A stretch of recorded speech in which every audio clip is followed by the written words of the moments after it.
Yo, today we're into the four most disturbing moments caught on live TV footage. Let's get straight to it. Of August 26, 2015, WDBJ reporter 24-year-old Allison Parker and her cameraman 27-year-old Adam Ward visited the Bridgewater Plaza near Smith Mountain Lake in Virginia.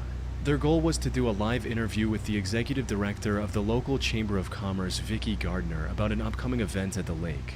Things went just as planned initially, with Adam setting up the camera equipment and Allison starting the interview at 6:45 a.m. What none of them knew, however, was that they were about to become the victims of a crazed stalker. Just seconds into the interview, an armed man walked up to the group and opened fire. The live feed cut back to the in-studio reporter, who was just as shocked at what happened as the many viewers watching live. Okay, I'm not sure what happened there. We will, of course, let you know as soon as we find out what those sounds were from. Tragically, by the time first responders arrived, both Allison and Adam had already succumbed to their injuries and passed away.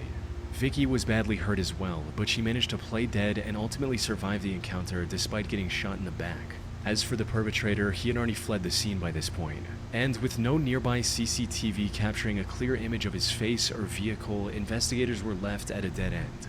But then, someone at the WDBJ network analyzed the footage further, which revealed one blurry but still recognizable frame of the person responsible. Yo, this is crazy. Why do people what made him just want to do this? Responsible for this tragedy.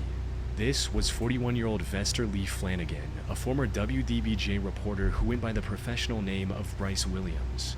He'd actually worked with both Allison and Adam in the past, but was fired from his job after higher-ups received several reports of workplace aggression.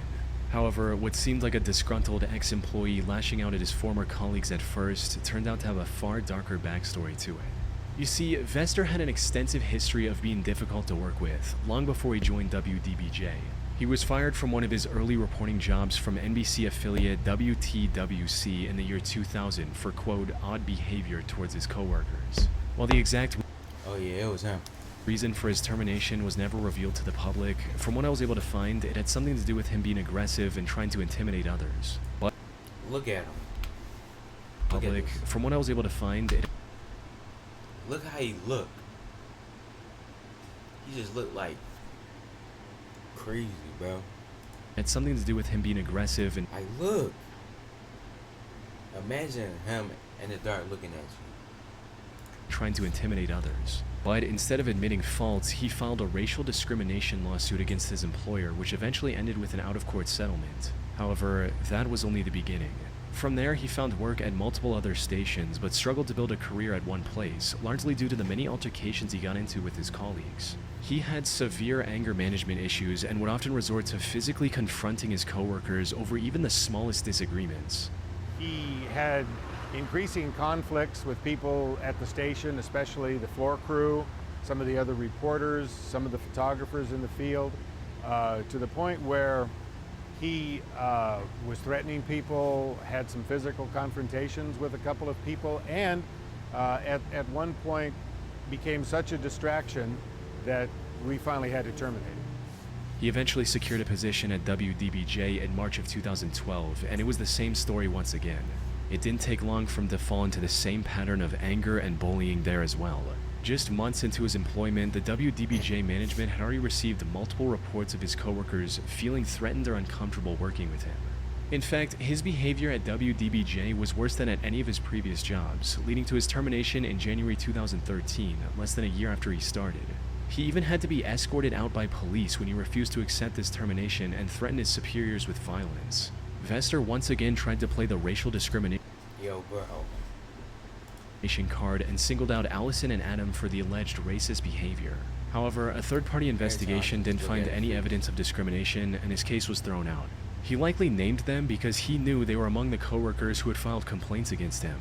After his shameful termination from WDBJ, he struggled to find work elsewhere in the industry, and his resentment against the two colleagues he believed had destroyed his life only grew with each setback. This resentment reached its tipping point on the morning of August 26, 2015. He tracked down where Allison and Adam were doing their next job and stalked them as they were getting ready to go live. As soon as they began the interview, Vester walked up to them and opened fire. But this was only part one of his plan. You see, while Adam's camera did catch Vester for a split second, the footage wasn't clear enough for the investigators to name him as the prime suspect with complete certainty. Fortunately, this doubt vanished quickly when, at 8:26 a.m., Vester faxed a 23-page manifesto to ABC News, admitting to everything. Though most of these pages were filled with nothing more than the incoherent ramblings of an extremely angry and mentally unwell man. In them, he described himself as a human powder keg just waiting to go boom, how he was angry at the world, and mentioned the Charleston church incident as his tipping point. How that connected to him taking the lives of his former coworkers was never entirely clear. Then, at 11:14 a.m., he also uploaded a video of the crime he'd recorded from his point of view on Facebook. This left no doubt that Vester was the one behind the incident, prompting an immediate nationwide manhunt. Tracing his Just a demon. Insanity, bro. cell phone allowed the officers to find him on the highway, attempting to flee the state in a rented vehicle at 11:20 a.m. But when they tried to pull him over, he sped up and eventually crashed onto the side of the road. And before the officers could reach his car, he decided to end the chase with the firearm he had on him, bringing the manhunt to a sudden, shocking conclusion. That was crazy.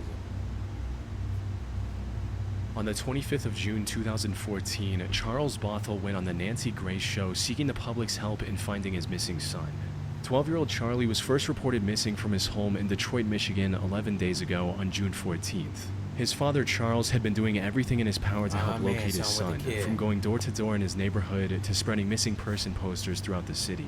Unfortunately, despite dozens of people, including the FBI looking for him, the young boy was nowhere to be found. And the hope of finding him alive was diminishing with each passing day.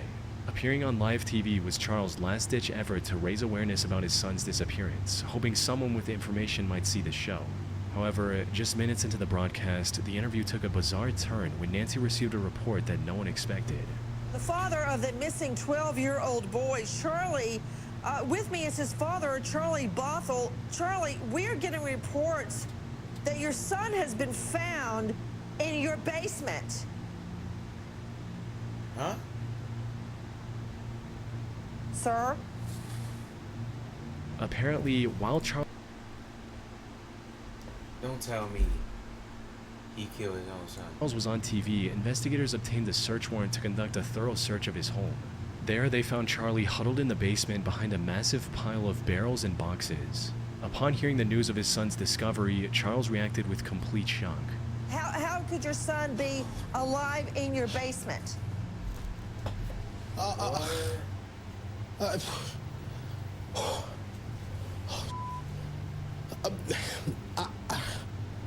I have no idea. However, something about his reaction felt extremely off. Yeah. Many argued that a normal father would have ended the interview immediately and rushed to the son he hadn't seen in 11 days. Charles, on the other hand, seemed more concerned with denying the report and trying to prove his innocence. Sir, did you check your basement? I checked my basement. The FBI. Yeah, because why would his son be in his basement without him knowing? That don't make no sense. I checked my basement. The Detroit police checked my basement. My wife checked my basement. I've been down there several times. We've all been checking. He even lashed out at other reports for insinuating that he knowingly forced his son to hide in the basement, when in reality his actions were far more cruel than anyone could have expected. The truth came to light as soon as the investigators found Charlie. According to him, his stepmother, Monique Dillard Bothell, was the one who ordered him to hide in the basement. She also told him not to make any sound, no matter what he heard. From there, they spread the rumor that their son had gone missing and began looking for him. But despite their cries for help, they were very uncooperative with the police to ensure that Charlie wouldn't be found. Investigators only sought the search warrant because they suspected Charlie was already dead. As for why the couple would do this, that remains a mystery to this day. Both have continued to claim they knew nothing about Charlie's whereabouts. Though, given what we know, the most likely explanation is that they wanted to exert even more control over his life. You see, when the investigators located Charlie, he had severe cuts and bruises on his body, likely from his parents. In addition to that, growing up, he also had to endure a grueling daily exercise routine that included 100 push-ups, 200 sit-ups, and 100 jumping jacks twice a day. Charlie was already homeschooled and cut off from the rest of society. See, that's just evil.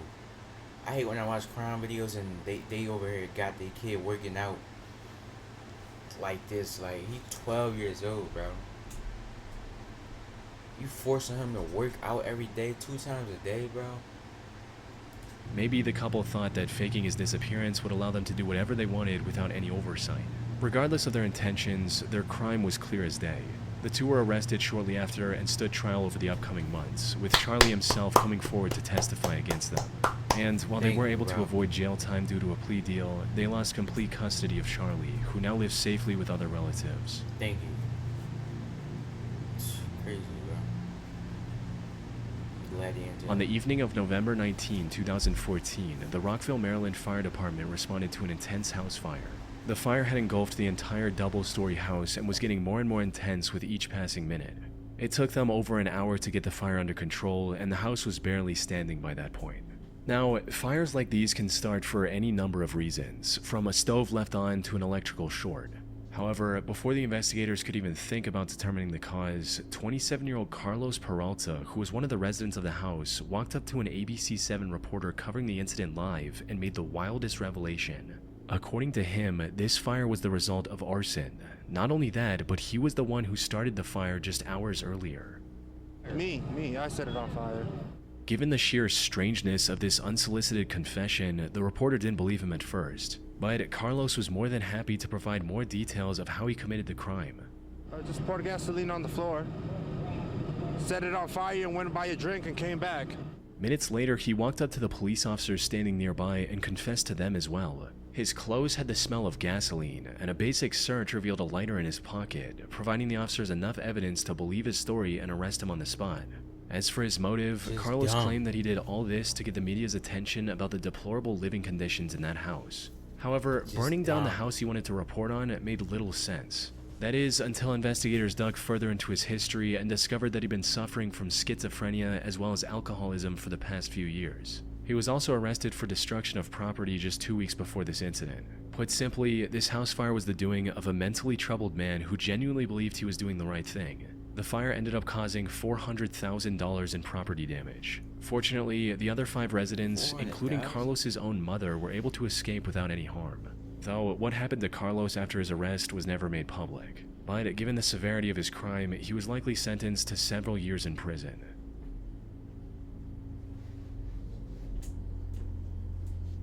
On July 27, 2007, news helicopters in Phoenix, Arizona were reporting on a live police chase that was happening in the city.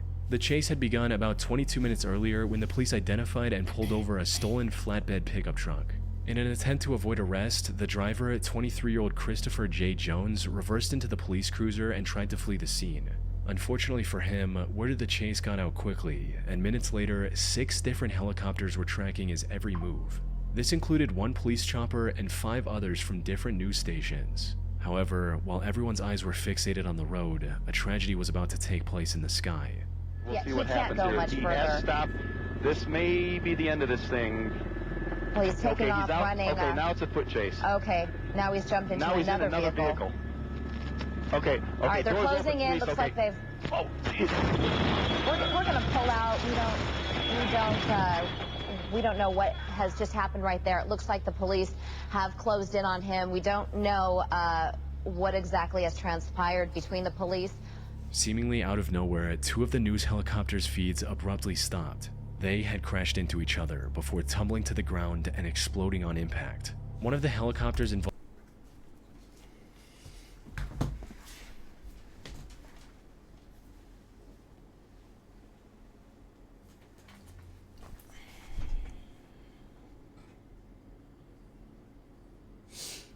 Like, how did that even happen?